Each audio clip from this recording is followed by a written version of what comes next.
ও মুসলমান ইমানদার আল্লাহর গোলাম আব্দুল্লাহ বিন মুবারক রাহমাতুল্লাহি আলাইহি অনেক বড় জগৎ বিখ্যাত তাবিঈ।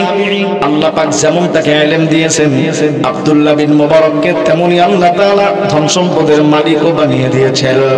আব্দুল্লাহ বিন মুবারক রাহমাতুল্লাহি আলাইহি রাত্রি বেলা জেগে জেগে আল্লাহর কুদরতি পায়ের মধ্যে সাজদা দিয়ে সারাটা রাত আব্দুল্লাহ বিন মুবারক কাটায় দেয়। জোরে কন্যা সুবহানাল্লাহ। আব্দুল্লাহ বিন মুবারকের বাড়ির পাশের মধ্যে ছিল একজন কামারের বাড়ি।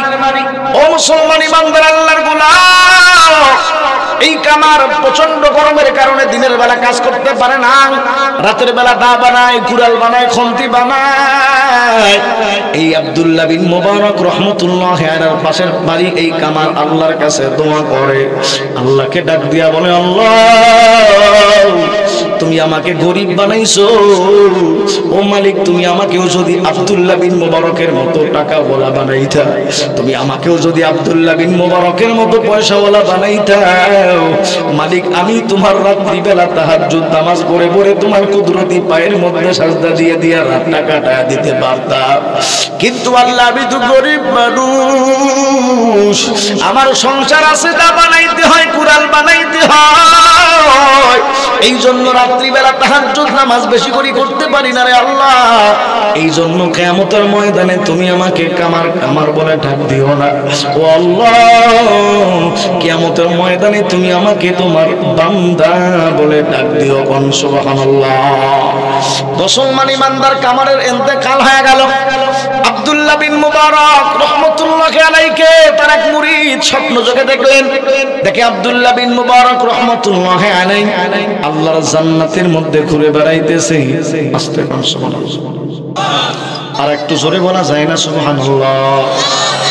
মুরিদ ডাক দিয়া বলে, হুজুর আপনার কপাল অনেক ভালো। হুজুর কত পীর আছে জাহান্নামে চলে যাবে, কত আলেম আছে জাহান্নামের মধ্যে চলে যাবে, কত অনেক বক্তা আছে বক্তাগুলাও জাহান্নামে চলে যাবে। হুজুর আপনার কপাল অনেক ভালো, আল্লাহ পাক আপনাকে জান্নাত দান করেছে। জোরে কোন সুবহানাল্লাহ। আব্দুল্লাহ বিন মুবারক ডাক দিয়া বলে, ভাই তোমাদের কাছে অনেক বড় একটা আশ্চর্য খবর আমি বলতে চাই। বলেন হুজুর কি আশ্চর্য খবর আপনি বলবেন, কি আশ্চর্য খবর আপনি দিবেন? বলে, ভাই তোমরা কি জানো আমার বাড়ির পাশের মধ্যে একটা কামার ছিল? বলে, হ্যাঁ জানি হুজুর, কি হইছে? বলে, আল্লাহ পাক রব্বুল আলামিন ওই কামারের স্থানটা জান্নাতটা আমি আব্দুল্লাহ বিন মুবারকের চাইতে আল্লাহ ছোট জান্নাত। জোরে কোন সুবহানাল্লাহ। মুরিদরা আজীব হয়ে গেল, হুজুর ব্যাপারটা কি, কারণটা কি? আপনি হলেন জগৎ বিখ্যাত একজন তাবিঈন, জগৎ বিখ্যাত একজন মুহাদ্দিস, সামান্য একজন কামার, কোরআন হাদিসের জ্ঞান তার সেই রকম নাই। ও সেরকম কোরআন জানে না, হাদিস জানে না, হাদিস জানে না, কোরআন জানে না। সাধারণ একজন মানুষ, সে কেমনে আপনার মতো এত বড় জান্নাতের বাসিন্দা হতে পারে, এত বড় জান্নাত পাইতে পারে? আব্দুল্লাহ বিন মুবারক রাহমাতুল্লাহি আলাইহি স্বপ্ন যোগে আল্লাহর বান্দাকে স্বপ্ন দেখার পর সকালবেলা মুরিদরা ওই কামারের স্ত্রীর কাছের মধ্যে চলে গেল। এ আসলিয়ার মুসলমানে পর্দার অন্তরালের মা, মাইকের আওয়াজ যাদের কান পর্যন্ত যায়, সবাইকে বলি বাবা কথাগুলো দিলের কান দিয়ে বোঝার চেষ্টা করেন। দেখেন অবস্থা কি ঘটে গেল। আল্লাহর বান্দা শেষ পর্যন্ত কামার স্ত্রীর কাছে চলে গেল, ডাক দিয়া বলে, বোন তোমার স্বামী কামার কি এমন আমল করে সেই আমলের কারণে তোমার স্বামীর মান আল্লাহ তাআলা এত বাড়ায়া দিয়ে দিল? বলে, হুজুর আমার স্বামীর মান আল্লাহ কেমন বাড়ায়া দিয়েছে? বলে, আব্দুল্লাহ বিন মুবারক রাহমাতুল্লাহি আলাইহির মতো এত বড় জান্নাত আল্লাহ রাব্বুল আলামিন তাকেও দান করেছে। এরে বোন বলো, তোমার স্বামী দুনিয়ার মধ্যে কি এমন আমল করতো সেই আমলের কারণে আল্লাহ পাক তার দাম এত বাড়ায়া দিয়েছে? জোরে কোন সুবহানাল্লাহ। এ মুসলমান ইমানদার, আসলিয়ার মুসলমান ভাই, ও কবিরপুর এলাকার ভাই, এ পর্দার অন্তরালের মা, মাইকের আওয়াজ যাদের কান পর্যন্ত যায়, বাবা কথাগুলো আমার দিদির কান দিয়ে বোঝার চেষ্টা করো। আপনার টাকা নাই, পয়সা নাই, গাড়ি নাই, বাড়ি নাই, আল্লাহ পাক এইগুলি লক্ষ্য করেন না। ইন্নাল্লাহা লা ইয়ানজুরু ইলা সুওয়ারিকুম ওয়া আমওয়ালিকুম ওয়ালাকিন ইয়ানজুরু ইলা কুলুবিকুম ওয়া আমালিকুম। আপনার কত মাল সম্পদ বেশি, চেহারা কত সুন্দর, আল্লাহ কার চেহারা কত সুন্দর এইগুলি দেখেন না, কার সম্পদ কত বেশি এইগুলি আল্লাহ পাক দেখেন না। দুনিয়ার মানুষ কিন্তু এই দুইটা জিনিস অনেক লক্ষ্য করে। যদি দেখে চেহারা অনেক সুন্দর তাহলে সেই দিকেই তাকায় থাকে, আর যদি দেখে সম্পদ অনেক বেশি তাহলে তার প্রতি মানুষ অনেকটা লোভ লালসা করে থাকে। কিন্তু আল্লাহ পাক রব্বুল আলামিন এই দুইটা কোন জিনিসের দিকে দেখেন না, কার চেহারা কত সুন্দর, কার মাল সম্পদ কত বেশি। তাহলে আল্লাহ পাক কি দেখেন? ওয়ালাকিন ইয়ানজুরু ইলা কুলুবিকুম ওয়া আমালিকুম। আল্লাহ পাক দেখেন কার অন্তর কত ভালো, কার আমল কত বেশি। জোরে কোন সুবহানাল্লাহ। এই জন্য মুসলমান হযরতে বেলালের দিকে তাকাও। ও মুসলমান ইমানদার আল্লাহর গোলাম, হযরতে বেলাল রাদিয়াল্লাহু তাআলা আনহুর টাকা নাই, পয়সা নাই, গাড়ি নাই, বাড়ি নাই, কর্তৃত্ব নাই, নেতৃত্ব নাই, চেয়ার নাই, পাওয়ার নাই। হযরতে বেলাল দেখতে অনেক কালো। হযরতে বেলাল ছিলেন একজন গোলাম, তার বাবাও ছিলেন একজন গোলাম। হযরতে বেলাল রাদিয়াল্লাহু তাআলা আনহু গোলামের পুত্র গোলাম, কিন্তু আল্লাহ পাক তার ঈমানের বদৌলতে দাম এমন বাড়ায়া দিয়ে দিল, দুনিয়ার মধ্যে থাকতে আল্লাহ পাক বেলালকে জান্নাতের সার্টিফিকেট দিয়ে দিলেন। জোরে কোন সুবহানাল্লাহ। আর একটু আস্তে কোন সুবহানাল্লাহ। আল্লাহর পয়গম্বর মিরাজের মধ্যে চলে গেলেন, পয়গম্বরের কানের মধ্যে আওয়াজ, জুতার পায়ের আওয়াজ শোনা যায় জান্নাতের মধ্যে। আল্লাহর পয়গম্বর হযরত জিবরাইলকে বলে, জিবরাইল আমার কানের মধ্যে কেমন জানি জুতার আওয়াজ শোনা যায়।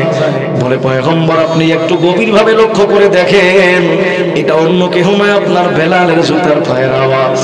আমার মায়ার নবী ডাক দিয়া বলে, জিবরাইল আমার বেলাল আছে দুনিয়ায়, জান্নাতের মধ্যে বেলালের জুতার পায়ের আওয়াজ কেমনে চলে আসলো? বলে, পয়গম্বর আপনার বেলাল আল্লাহ পাকের কাছে এত কবুল হয়ে গেছে, দুনিয়ার মধ্যে হাঁটাহাঁটি করে ঠিক আছে, কিন্তু বেলালের ওই দুনিয়ার মধ্যে হাঁটার আওয়াজ আল্লাহ পাক জান্নাতের মধ্যে রেকর্ড করেছে। জোরে কোন সুবহানাল্লাহ। পয়গম্বর দুনিয়ার মধ্যে যখন চলে আসলেন, মেরাজ থেকে চলে আসলেন, ডাক দিয়া বলে, বেলাল কি এমন আমল করো বেলাল, যে আমলের কারণে আমি পয়গম্বর জান্নাতের মধ্যে তোমার জুতার পায়ের আওয়াজ শুনতে পাইলাম? হযরতে বেলাল ডাক দিয়া বলে, পয়গম্বর খুব বেশি আমল আমি করি নাই। বলে, কি এমন আমল করেন? বলে, পয়গম্বর ছোট্ট একটা আমল করি। বলে, কি সেই ছোট্ট আমল? বলে, ইয়া রাসূলুল্লাহ যখনই আমি ওযু করি 2 রাকাত তাহিয়াতুল ওযুর নামাজ পড়ি। পয়গম্বর বলে, বেলাল এই তাহিয়াতুল ওযুর 2 রাকাত নামাজের বদৌলতে আল্লাহ পাক তোমার দাম এত বাড়া দিয়েছে, জান্নাতের মধ্যে তোমার জুতার পায়ের আওয়াজ আমি পয়গম্বরের কানের মধ্যে শোনায়া দিয়া আল্লাহ পাক ইঙ্গিত করেছে, বেলাল তুমি জান্নাতি। জোরে কোন সুবহানাল্লাহ। ও মুসলমান ইমানদার, বেলাল কে? সেই বেলাল হযরতে বেলাল ছিলেন উমাইয়ার গোলাম, কিন্তু হযরতে বেলাল ছিলেন আমার পয়গম্বরের বড় আশিক। আমার নবী মুহাম্মদ রাসূলুল্লাহ যখন দুনিয়া থেকে চিরবিদায় নিয়ে চলে গেল, আল্লাহর পয়গম্বরের সাহাবী হযরতে বেলাল, মসজিদে নববীর মুয়াজ্জিন ছিলেন হযরতে বেলাল। সাহাবায়ে কেরাম ডাক দিয়ে বলে, পয়গম্বর বেলালের কণ্ঠ তো বেশি একটা ভালো না, এই জন্য অনেক সাহাবী ইসলামের ছায়াতলে চলে আসছে, এই জন্য বেলালকে বাদ দিয়া কণ্ঠওয়ালা কোন মুয়াজ্জিনকে আপনি মসজিদে নববীর মধ্যে মুয়াজ্জিনের দায়িত্ব দিয়ে দেন। আল্লাহর পয়গম্বর বলে, না না, বেলাল মুয়াজ্জিন থাকবে। কিন্তু সাহাবায়ে কেরাম রাদিয়াল্লাহু তাআলা আনহু বিভিন্ন সময় পয়গম্বরকে বলে, ইয়া রাসূলুল্লাহ কত সুন্দর কণ্ঠওয়ালা সাহাবী তো ইসলামের ছায়াতলে চলে আসছে, আপনি তাদেরকে এই আযানের দায়িত্বটা দিয়ে দেন। শেষ পর্যন্ত সাহাবায়ে কেরামের অনুরোধে আল্লাহর পয়গম্বর একজন সাহাবীকে কণ্ঠওয়ালা একজন মুয়াজ্জিন নিযুক্ত করা হলো। হযরতে বেলালের এরকম ভাবে আর হুঁশ নাই। হযরতে বেলাল আল্লাহর কুদরতি পায়ের মধ্যে সাজদা দিয়া আল্লাহ পাক রব্বুল আমিন কি ডাক দিয়া বলেন, আল্লাহ আমি কি এমন অপরাধ করলাম রে মালিক? ও পায় আল্লাহ, আল্লাহর পয়গম্বরের মুয়াজ্জিনের খাতা থেকে আমি বিলালের নামটা যেন না কাটা যায়। এই জন্য আল্লাহ আমি বিলালের মুয়াজ্জিন যেন পয়গম্বরের মুয়াজ্জিন হিসাবে আমি থাকতে পারি। হযরতে বেলাল আল্লাহর কাছে কান্দে, আল্লাহ পাক হযরতে বেলাল তোমাকে কবুল করে নিয়ে নিলেন। ও মুসলমান ইমানদার, ঘটনা কি ঘটে গেল? ফজরের সময় হয়ে গেল, মসজিদে নববীর মধ্যে আযান হয়ে গেল। এত সুন্দর কণ্ঠ দিয়ে আযান দেওয়া হলো, কিন্তু এখনো পর্যন্ত সকাল হয় না। আল্লাহর পয়গম্বর অপেক্ষা করতেছে, সাহাবায়ে কেরাম অপেক্ষা করতেছে, কিন্তু এখনো পর্যন্ত সকাল হয় না। সবাই অপেক্ষা করতেছে।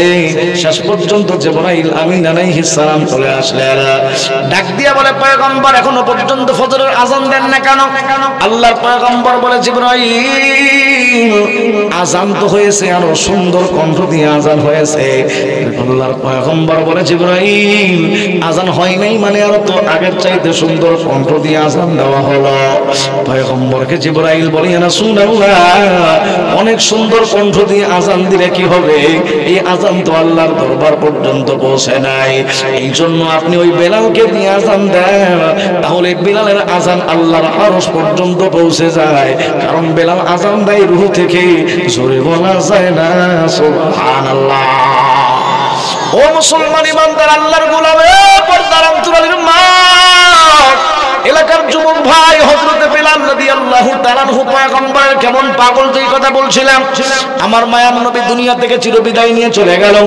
আল্লাহর পয়গম্বরের সাহাবী বেলাল মদিনার মধ্যে আর থাকতে পারেন না। বেলাল সেই শহরের মধ্যে নবী নাই, ওই শহরে বেলাল আর থাকতে পারেন না। শেষ পর্যন্ত হযরতে বেলাল মদিনা থেকে অন্য জায়গার মধ্যে হিজরত করে চলে গেল। বহুদিন পর্যন্ত হয়ে গেল, সাহাবায়ে কেরাম বেলালের খোঁজ করতেছে, কিন্তু বেলালকে কোনো জায়গার মধ্যে পাওয়া যায় না। বহুদিন হয়ে গেল, আমার মায়ার নবী মুহাম্মদ রাসূলুল্লাহ সাল্লাল্লাহু আলাইহি ওয়াসাল্লাম স্বপ্ন যোগে বেলালকে ডাক দিয়া বলে, বেলাল আমি পয়গম্বরের কথা কি তুমি ভুলে গেছো? মদিনার মধ্যে কেন তুমি আসো না? বেলাল তুমি মদিনার মধ্যে চলে আসো। আমার মায়ার নবী বেলালকে স্বপ্ন যোগে দেখায়। হযরতে বেলাল রাদিয়াল্লাহু তাআলা আনহু পয়গম্বরকে স্বপ্ন যোগে দেখার পর হযরতে বেলাল আর সহ্য করতে পারলেন না। এ মুসলমান যুবক, আল্লাহর গোলাম যুবক, তুমিও তো যুবক, বেলাল তো একজন যুবক। ওয়াসুলিয়ার যুবক ভাই, তোমরাও তো যুবক। বেলাল তো একজন যুবক মানুষ, কিন্তু বেলালের দিলের মধ্যে ছিল অনেক বড় দামি শরাবের ব্যবস্থা করেছে। জোরে কোন সুবহানাল্লাহ, আর একটু জোরে বলেন না সুবহানাল্লাহ। এই যুবক, আল্লাহ পাক কোরআনের মধ্যে কি বলেন? ফিহা আনহারুম মিন মাইন গায়রি আসিন ওয়া আনহারুম মিন লাবানিন লাম ইয়াতাগায়্যার তাআমুহু ওয়া আনহারুম মিন খামরিল লাযযাতিল লিশারিবিন ওয়া আনহারুম মিন আসালিন মুসাফফা। আল্লাহ পাক রব্বুল আলামিন বলে, যুবক, আমার কোন বান্দা, আমার কোন বান্দী যদি দুনিয়ার মধ্যে মাদকাসক্ত না হয়, দুনিয়ার মধ্যে মাদক সেবন না করে, আমি আল্লাহ পাক রব্বুল আলামিন ওই সমস্ত বান্দা বান্দীগুলোকে জান্নাতের মধ্যে এমন শরাব পান করাবো, এমন মদ পান করাবো। দুনিয়ার মদ খাইলে তো মানুষের মাথা নষ্ট হয়ে যায়, দুনিয়ার মধ্যে মদ খাইলে তো মানুষের নেশা হয়, দুনিয়ার মধ্যে মদ খাইলে তো নেশাজাতীয় দ্রব্য পালন করলে তো মাথা ঠিক থাকে না। কিন্তু আল্লাহ পাক রব্বুল আলামিন তোমাকে আমাকে জান্নাতের মধ্যে এমন শরাবের ব্যবস্থা করবে, মানুষ মাতলামিও করবে না, পাগলামিও করবে না, যত খাবে তত ভালো লাগবে। জোরে বলা যায় না সুবহানাল্লাহ। যুবক, তোমাদেরকে একটা খবর দেই রে যুবক ভাই, আজকে যুবকেরা মেয়েদের পিছনে বড় পাগল। সুন্দরী মেয়ে দেখলে যুবকের কোনো খবর থাকে না, ওই মেয়ের দিকে শুধু তাকাও। একটা নয়, দুইটা নয়, তিন চারটা পর্যন্ত একটা যুবকের গার্লফ্রেন্ড। বিভিন্ন রকমের সিম ইউজ করে, বিভিন্ন সিমের মাধ্যমে বিভিন্ন গার্লফ্রেন্ডের সঙ্গে যুবকেরা কথা বলে। এর যুবক ভাই, এমন মেয়ের পেছনে তুমি পাগল হয়ে গেছো। তুমি হয়তো জানো না, যার প্রেমে তুমি পাগল, ওই মেয়েটাও অন্য আরেকটা ছেলের প্রেমে পাগল। তুমি যেই রকম ভাবে তিন চারটার সঙ্গে সম্পর্ক করো, তুমি যাদের সঙ্গে সম্পর্ক করো, তুমি জানো না ওই মেয়েগুলো তোমার মতো দেখবা তিন চার জনের সঙ্গে সম্পর্ক করে, কথা বলেন। সমাজে এমন চিত্র মুসলমান আছে না? যুবকেরা, তোমাদেরকে বলি, কথাগুলো দিলের কান দিয়ে বোঝার চেষ্টা করো। যুবক ভাই, কোন মেয়ের পিছনে তুমি বড় পাগল, যেই মেয়ে প্রত্যেক মাসেই তো অসুস্থ হয়, একটু অসুস্থ হইলে নাক দিয়া এরকম ভাবে ময়লা বের হয়, শরীর দিয়া ময়লা বের হয়। এ যুবক, তুমি কোন মেয়ের পিছনে বড় পাগল? একটু যুবক সহ্য করো, ধৈর্য ধারণ করো, ঈমান এবং আমলে জিন্দেগি যাপন করো। আল্লাহ পাক তোমাদের জন্য জান্নাতের মধ্যে এমন গার্লফ্রেন্ডের ব্যবস্থা করবে, জান্নাতের মধ্যে তোমার জন্য এমন প্রেমিকার ব্যবস্থা করবে, জান্নাতের মধ্যে যুবক তোমার জন্য আল্লাহ পাক এমন নারীর ব্যবস্থা করবে, জান্নাতের মধ্যে তোমার জন্য আল্লাহ পাক এমন হুরের ব্যবস্থা করবে। বলে তারা এত সুন্দর, তারা কি খাবে বাহির থেকে স্পষ্ট দেখা যাবে, এত স্বচ্ছ করে আল্লাহ পাক তাদেরকে বানাইছে। জোরে কন্যা সুবহানাল্লাহ। আজকে যুবকেরা এমন নারীর পেছনে পাগল। বউকে মহব্বত করো, গার্লফ্রেন্ডকে মহব্বত করো। যুবক, তোমরা হয়তো জানো না, বিয়া করো, বউ হোক আর গার্লফ্রেন্ডে হোক না কেন, আজকের নারীদের অবস্থা এমন। সব নারীদের কথা বলি না, অনেক নারীদের অবস্থা এমন। দিন যাচ্ছে, পরকীয়া জোরে বলেন তো কমছে না বাড়ছে? কথা বলেন, কথা বলেন, কমছে না বাড়ছে? এই মোবাইল ফোনের মাধ্যমে দিন যাচ্ছে, পরকীয়া বাড়তেছে। স্বামীকে না এরকম ভাবে খবরও নাই, স্বামীর এই পাশের মধ্যে ঘুমায়, আল্লাহর বান্দি মোবাইলের মাধ্যমে অমুক যুবকের সঙ্গে বিভিন্ন যুবকের সঙ্গে সেটিং করে। কথা বলেন আছে না নাই? কিন্তু যুবক, তুমি যদি জান্নাতের মধ্যে যাইতে পারো, আল্লাহ পাক রব্বুল আমিন এমন হুরগুলো ব্যবস্থা করেছে, তাদের ব্যাপারে পয়গম্বর আরবি বলে তারা স্বামীর জন্য এত পাগল। এই সমস্ত হুরগুলা স্বামী ছাড়া অন্য কিছু বোঝাই না, শুধু স্বামী স্বামী স্বামী, স্বামী ছাড়া অন্য কিছুই বোঝে না। সব সময় স্বামীর খেদমত করার জন্য পাগল পারা হয়ে থাকবে, চিৎকার দিয়ে বলা যায় না সুবহানাল্লাহ। এজন্য এই দুনিয়া মানুষের আসল ঠিকানা নয়। জোরে বলেন তো মানুষের আসল ঠিকানা, জোরে বলেন তো কোথায়? জান্নাত। জোরে বলেন আসল ঠিকানা কোথায়? এজন্য এই জান্নাত যদি আমরা পাইতে চাই, মাদক জোরে বলেন তো বন্ধ করার দরকার আছে না নাই? এরকম ভাবে পরকীয়া সহ বিভিন্ন রকমের অবৈধ সম্পর্ক যা আছে, দিন যাচ্ছে অবৈধ সম্পর্কের মাত্রা দিন যাচ্ছে বেড়ে যাচ্ছে। অবৈধ সম্পর্ক বাড়ার কারণে দিন যাচ্ছে ডিভোর্সের হারও দিন দিন বেড়েই চলছে। কথা বলতে হবে ঠিক কিনা? এই অবৈধ সম্পর্কের কারণে তালাক হচ্ছে, ডিভোর্স হচ্ছে, অবৈধ সম্পর্কের কারণে দিন যাচ্ছে ফিতনা ফাসাদ বেড়েই চলছে। কথা বলতে হবে ঠিক কিনা? এজন্য ভাইদেরকে বলি, একটু ধৈর্য ধারণ করতে হবে, একটু সবর করতে হবে, ঈমান এবং আমলে জিন্দেগি করো। তোমার জন্য আল্লাহ পাক জান্নাতে এমন গার্লফ্রেন্ড, এমন স্ত্রী, এমন নবী ব্যবস্থা করছে, বলে এত সুন্দর, যার চেহারার দিকে একবার তাকাইলে আর চোখ অন্যদিকে তাকানোর মন চাবে না। এত সুন্দর করে আল্লাহ পাক উটদেরকে বানিয়েছেন, চিৎকার দিয়ে বলা যায় না সুবহানাল্লাহ। আমার ভাইরা, এজন্য আপনাদেরকে বলছে যে কথা, ইন্নাল্লাহা লা ইয়ানজুরু ইলা সুওয়ারিকুম ওয়া আমওয়ালিকুম। আল্লাহ পাক দেখেন না কার চেহারা কত সুন্দর, কার টাকা পয়সা কত বেশি, আল্লাহ পাক দেখবেন ওয়ালাকি ইয়ানজুর ইলা কুলুবিকুম ওয়া আমালিকুম। আপনার কলবের অবস্থা কি, আমলের অবস্থা কি? ঈমান এবং আমলে জিন্দেগি যদি করতে পারি, গরীব হতে পারেন, অসহায় হতে পারেন, দারিদ্র হতে পারেন, মরতে বাকি হবে, জান্নাতে চাইতে দেরি হবে না। জোরে কন্যা সুবহানাল্লাহ। ওই সাহাবীর কথা বলছিলাম, জান্নাত পাওয়ার জন্য অনেক বড় মুহাদ্দিস, অনেক বড় মুহাক্কিক, অনেক বড় বক্তা হওয়া লাগবে। মুসলমান যেই কথা আপনাদেরকে বলছিলাম, আব্দুল্লাহ বিন মুবারকের মতো কামার কেমনে জান্নাত পাইল? ডাক দিয়া বলে, বোন, তোমার স্বামী কামার একজন সামান্য গরিব মানুষ, অসহায় মানুষ। আব্দুল্লাহ বিন মুবারক জগৎ বিখ্যাত একজন আল্লাহর ওলি, জগৎ বিখ্যাত একজন মুহাদ্দিস, তাবিঈ মানুষ। তার মতো এত বড় জান্নাত কেমনে পাইল? এর বোন, তুমি বলো তো, তোমার স্বামী কামার কি এমন গোপন আমল করেছে? আল্লাহর বান্দি ডাক দিয়া বলে, ভাই, আমার স্বামী কামার কি এমন গোপন আমল করেছে আমার তো জানা নাই। আমার স্বামী কামারকে আমি লক্ষ্য করে দেখেছি, আমার স্বামী কামার শুধুমাত্র একটা আমল করতে আমি দেখেছি। বলে কি সেই আমল? বলে আমি আমার স্বামী কামারকে দেখেছি ওই মসজিদের মধ্যে যখন আযান হয়েছে, আল্লাহু আকবার, আল্লাহু আকবার, আল্লাহ সবার চাইতে বড়। জোরে বলেন, আল্লাহ সবার চাইতে বড়। কথা কোন ঠিক কিনা? আল্লাহ সবার চাইতে বড়। মুসলমান শুধু মুখ দিয়ে বললে হবে না, অন্তরকে বুঝাইতে হবে আমি যেই কাজ করি এই কাজের চাইতে আমার আল্লাহ বড়, আমি যেই চাকরি করি এই চাকরির চাইতে আমার আল্লাহ বড়, আমি যেই দোকান করি দোকানের চাইতে আমার আল্লাহ বড়। আল্লাহর কোন বান্দা যদি এই কথা বুঝতে পারে দোকানের চাইতে আল্লাহ বড়, চাকরির চাইতে আল্লাহ বড়, সব চাইতে আল্লাহ বড়, তাহলে আল্লাহর বান্দা মসজিদের মধ্যে আজান শোনার পর দোকানের মধ্যে বসে থাকতে পারে না, চাকরির মধ্যে বসে থাকতে পারে না, আল্লাহর বান্দা কোনো কাজ কাম করতে পারে না। যেহেতু আল্লাহ বড়, আল্লাহর ডাকে সাড়া দিয়ে আল্লাহর বান্দা অবশ্যই আল্লাহর ঘরে যাবার দরকার আছে না না? আল্লাহর বান্দি কামারের স্ত্রী ডাক দিয়ে বলে, ভাই আমি আমার স্বামীকে লক্ষ্য করে দেখেছি, আমার স্বামী কামার সে একটা আমল করেছে, ওই মসজিদের মধ্যে যখন আজান দিত আল্লাহু আকবার আল্লাহু আকবার, আর আমার স্বামী কামার হাতুড়ি উঠিয়েছে এরকম ভাবে দা বানাবে, কুড়াল বানাবে, খুন্তি বানাবে, সামনের মধ্যে আঘাত করবে, হাতুড়ি দিয়ে আঘাত করবে, কিন্তু আল্লাহু আকবারের আওয়াজ যখন আমার স্বামীর কানের মধ্যে চলে গেছে, আমার স্বামী কামার আল্লাহ বড় বলে মানে আমি কাজ করতেছি এই কাজটার চাইতে আমার আল্লাহ বড়, হাতুড়ি আর সামনের মধ্যে দেয় নাই, পিছন দিকে হাতুড়ি ফেলে দিয়ে আমার স্বামী কামার আল্লাহর ডাকে সাড়া দিয়ে আল্লাহর ঘর মসজিদের দিকে রওনা হয়ে গেছে। চিৎকার দিয়ে বলা যায় না সুবহানাল্লাহ। তাহলে মুসলমান ইমানদার কি বুঝলেন?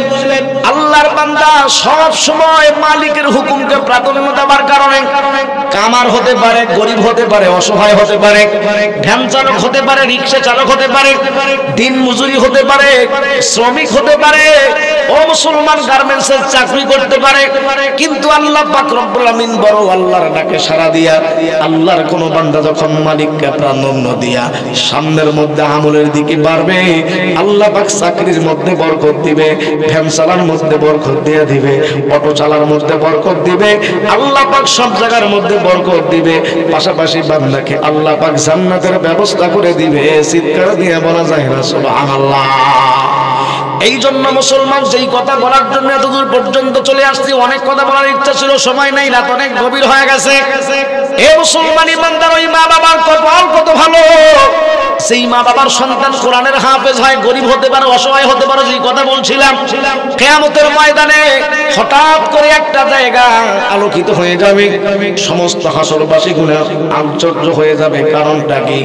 এখন সবাই কিতাব হিসাব কিতাব নিয়ে ব্যস্ত, কিন্তু এমন একটা জায়গা হঠাৎ করে আলোকিত কি জন্য হয়ে গেল? সমস্ত হাসরবাসীর মানুষেরা ওই আলোকিত জায়গার মধ্যে চলে যাবে দেখার জন্য ওই জায়গার মধ্যে কেন আলো হয়ে গেল। আল্লাহর বান্দারা যখন ছুটে চলবে ওই হাসরের ময়দানে নির্দিষ্ট জায়গার মধ্যে, যাওয়ার পরে তাকায় দেখবে হায় আল্লাহ একজন বান্দার, একজন আল্লাহর বান্দি, তাদের মাথার মধ্যে এমন নূরের মুকুট। আরে দুনিয়ার মধ্যে এমন একজন মানুষ, দুনিয়ার মধ্যে ভ্যান চালাইতো, রিক্সা চালাইতো, মানুষের বাড়ির মধ্যে কাজ করতো, এলাকার মেম্বার সাহেব, এলাকার চেয়ারম্যান সাহেব, এলাকার এমপি সাহেব, এলাকার নেতা সাহেব, এলাকার বড় লোক সাহেব দেখে আজীব হয়ে যাবে, হায় হায় এ তোমার মাথার মধ্যে এমন নূরের মুকুট কেন? তুমি তো আমার বাড়ির মধ্যে কাজ করেছো, তুমি দুনিয়ার মধ্যে রিক্সা চালাইছো, ভ্যান চালাইছো, কিন্তু আজকে কিয়ামতের ময়দানে তোমার এত পাওয়ার কেন? তোমার সম্মান কেন? আল্লাহ পাক রব্বুল আমিন কি জন্য তোমার এত সম্মান দান করে দিল? দুনিয়ার মধ্যে কোনো তোমার সম্মানই ছিল না, কিন্তু কিয়ামতের ময়দানে এত কেন তোমার সম্মান? বলবে আল্লাহ পাক রব্বুল আমিন দুনিয়ার মধ্যে আমাকে একটা সন্তান দিয়েছিল, আমার সন্তানটাকে ওই নূরে মদিনা মাদ্রাসার মধ্যে আমি পড়াইছিলাম, ওই নূরে মদিনা মাদ্রাসার মধ্যে পড়ানোর কারণে আমার সন্তানটা কোরআনের হাফেজ হয়ে গেছে, আমার সন্তানটাকে এরপরে আলেম বানাইছি, আমার সন্তানটাকে আলেম বানাইছি, রিকশা চালায়া ভ্যান চালায়া অনেক কষ্ট করে করে মানুষ করেছি। আল্লাহ পাক রব্বুল আলামিন আমার ওই হাফেজে কোরআন ছেলের ওসিলায় আজকে কিয়ামতের ময়দানে এত সম্মান আল্লাহ পাক দান করেছে, চিৎকার দিয়ে বলা যায় না সুবহানাল্লাহ। এজন্য মুসলমান আর সামনের দিকে যেতে যাচ্ছেন, এই কথাটাই বলতে চাই। রাসূল করিম সাল্লাল্লাহু আলাইহি সাল্লাম তাই বলেছেন, জান্নাত যদি তোমরা পাইতে চাও তাহলে আমল করা লাগবে কয়েকটা, তার মধ্যে একটা হলো কোন আলেম, তুমি নিজে আলেম হও, জান্নাত পাইতে চাও আলেম হও। বলে হুজুর আলেম কেমনে হব, বয়স হয়ে গেছে, এখন কি মাদ্রাসার মধ্যে পড়তে পারবো নাকি? বলে মতো আল্লিমান, আলেমের ছাত্র হও। বলে হুজুর ছাত্র হওয়ারও সময় নেই, ব্যবসা বাণিজ্য ব্যস্ত, রিক্সা চালা ভ্যান চালা নিয়ে ব্যস্ত, কর্মজীবী কর্ম নিয়ে ব্যস্ত, কেমনে আমরা ছাত্র হব? বলে কি করবেন? বলে মুস্তামিআন, উলামায়ে কেরামের পরামর্শে চলো। উলামায়ে কেরামের পরামর্শে চলবেন, আল্লাহ পাক এর বিনিময়ে জান্নাত দিবে। জোরে কোন সুবহানাল্লাহ। বলে হুজুর উলামায়ে কেরামের পরামর্শে চলবো, কাছে যাব এত সময়ও নাই, বিভিন্ন কাজ নিয়ে ব্যস্ত, কি করব হুজুর? বলে মুহিব্বান, উলামায়ে কেরামকে মুহাব্বত করো, উলামায়ে কেরামকে ভালোবাসো।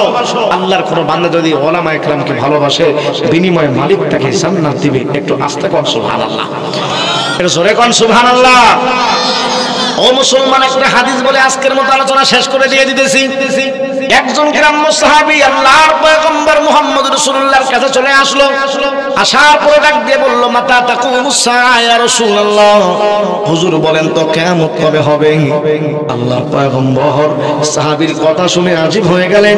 ডাক দিয়ে বলে, সাহাবী, কিয়ামতের কথা কত তুমি জিজ্ঞাসা করেছো? কিয়ামতের জন্য কত তুমি নামাজ পড়েছো? কিয়ামতের জন্য কত তুমি রোজা রেখেছো? কিয়ামতের জন্য কত তুমি যাকাত দিয়েছো? কিয়ামতের কথা জিজ্ঞাসা করছো যে কিয়ামত হবে আর তুমি আল্লাহ পাকের জান্নাতের মধ্যে চলে যাবা। সাহাবী ডাক দিয়া বলে, হুজুর, কিয়ামতের জন্য অনেক কোন নামাজ পড়ি নাই, অনেক কোন রোজা রাখি নাই, অনেক কোন হজ করি নাই, অনেক কোন যাকাত দেই নাই, কোরআন তেলাওয়াত করি নাই, তাহলে কিয়ামতের কথা তুমি কি জন্য জিজ্ঞাসা করছো? ওই সাহাবী ডাক দিয়া বলে, পয়গম্বর, কিয়ামতের কথা এজন্য জিজ্ঞাসা করছি, আমি আল্লাহ এবং তার রাসূলকে মহব্বত করি। জোরে কোন সুবহানাল্লাহ। আল্লাহর পয়গম্বর ডাক দিয়া বলে, সাহাবী, আলমারু মা মান আহাব্বা, কিয়ামতের ময়দানে প্রত্যেক ব্যক্তির হাসর ওই ব্যক্তির সাথে হবে যে যাকে মহব্বত করে। তুমি যেহেতু আমি পয়গম্বরকে মহব্বত করো, তোমার হাসর হবে আমি পয়গম্বরের সাথে, আর পয়গম্বরের সঙ্গে হাসর হলে আল্লাহ পাক তোমাকে জান্নাত দিবে, মানে তুমি জান্নাতি। জোরে কোন সুবহানাল্লাহ। এই জন্য মুসলমান উলামায়ে কেরামকে মুহাব্বত করা, যে সমস্ত আল্লাহর বান্দারা উলামায়ে কেরামকে মুহাব্বত করবে, উলামায়ে কেরামকে ভালোবাসবে, কিয়ামতের ময়দানে আলেম উলামার সঙ্গে তাদের হাসর হবে। আলেম উলামার সঙ্গে যদি হাসর হয়, আল্লাহ পাক আলেম উলামাকে যেমনি মাফ করে দিবে, যারা আলেম উলামাকে মুহাব্বত করে তাদেরকে আল্লাহ মাফ করে দিবে। জোরে কোন সুবহানাল্লাহ। এই যে নূরে মদিনা মাদ্রাসা, উলফাতুন নিসা মাদ্রাসার হুজুররা, উলামায়ে কেরাম সহ যারা মাদ্রাসার মধ্যে বাচ্চাদেরকে দিয়েছেন, আলহামদুলিল্লাহ। যারা মাদ্রাসার মধ্যে বাচ্চা দেন নাই, এখনো পর্যন্ত ছেলে নাই মেয়ে নাই, হুজুর কি করব? ছেলে নাই মেয়ে নাই, কি করব? বলে অনেকের বাচ্চারা এখানে পড়াশোনা করছে, গরিব, অসহায়, দারিদ্র, নিজে ঠিক মতো পড়াশোনা করাইতে পারে না, খরচ দিতে পারে না। বলে হুজুর, আমি একটা, ঠিক আছে, একটা বাচ্চাকে, গরিব অসহায় একটা বাচ্চাকে আমি দায়িত্ব নিলাম, আমার ছেলেকে আলেম বানাইতে পারি নাই, আমার ছেলেকে হাফেজ বানাইতে পারি নাই। মনে মনে নিয়াত করবেন যে হুজুর ঠিক আছে, একটা বাচ্চার দায়িত্ব আমি নিলাম, মাসে 500 টাকা ওই বাচ্চাটার আমি দিয়ে দিব। হুজুর, এতিম কোনো বাচ্চা আছে নাকি? বলে আছে তো। বলে এতিম ওই বাচ্চাটার প্রত্যেক মাসের 500 টাকা বেতন হুজুর আমি দিয়ে দিব। বলে হুজুর, কোনো অসহায় ছেলে আছে? বলে হ্যাঁ আছে। বলে মাসে 300 টাকা বেতন আমি ওই ছেলেটার দিয়ে দিব। এরকম ভাবে যে যা পারি, এই উলফাতুন নিসা নূরে মদিনা মডেল মাদ্রাসা, এই কত গরিব অসহায় বাচ্চারা পড়াশোনা করছে, ঠিক মতো বেতন দিতে পারে না। মাসে বেতন যদি হয় 1200 দেয় 600, আবার যদি হয় 1000 দেয় 300 200, ঠিক মতো দিতেও পারে না। এই জন্য সবাই আমরা চেষ্টা করব, সন্তানকে আলেম বানাইতে পারি নাই, হাফেজ বানাইতে পারি নাই, যে সমস্ত গরিব অসহায় দারিদ্র বাচ্চারা এখানে এসেছে হাফেজ হওয়ার জন্য, আলেম হওয়ার জন্য, ও মুসলমান, আপনার এই 500 1000 2000 200 300 টাকা যদি এই সমস্ত আপনার বাচ্চাদের জন্য ব্যয় হয়, আল্লাহ যদি চায় কিয়ামতের ময়দানে এই উলামায়ে কেরামকে মহব্বত করার কারণে, তালিবে ইলমকে মহব্বত করার কারণে, এদের পিছনে সামনে মাসে 200 300 500 টাকা ব্যয় করার কারণে আল্লাহ পাক এর ওসিলায় আপনাকে মাফ করে দিতে পারে। আল্লাহ পাক আমাদেরকে সকলকে তৌফিক দান করেন। সবাই জোরে বলেন আমিন। এই মাদ্রাসাকে মহব্বত করার, ভালোবাসার আল্লাহ পাক তৌফিক দান করেন। সবাই জোরে বলেন আমিন। সবাই আমরা চেষ্টা করব মাদ্রাসার যাওয়া আসা করার জন্য। মুহতামিম সাহেব হুজুর আছেন, ইমাম সাহেব, খতিব সাহেব আপনাদের এলাকার উনি আছেন, মাদ্রাসা দিয়েছেন অনেক মহব্বত করে ভালোবেসে এলাকার মধ্যে।